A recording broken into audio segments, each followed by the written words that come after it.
فتنوں کے موقع پر انسان کو چاہیے کہ زیادہ سے زیادہ عبادت کرے، نیک عمل کرے۔ یہ عبادت انسان کو فتنوں سے دور رکھتے ہیں۔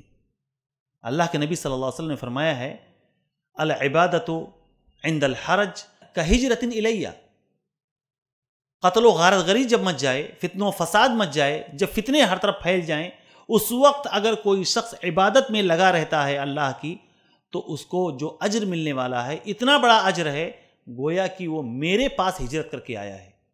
اور ایسے موقع پر عام طور پر دیکھنے میں آتا ہے جب فتنے زیادہ ہوتے ہیں تو لوگ عبادتوں میں کمزور پڑ جاتے ہیں، جذباتیت کی باتیں کریں گے، ٹکرانے کی باتیں کریں گے، تہوبالا کرنے کی باتیں کریں گے، اور باطل سے ٹکراؤ والی بات کریں گے۔ باطل سے کیسا ٹکراؤ کریں گے؟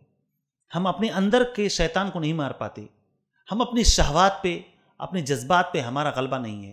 جب ہم اپنے اندر کے شیطان کو نہیں مار پاتے ہیں تو ہم باہر کے شیطان کو کیسے مار پائیں گے؟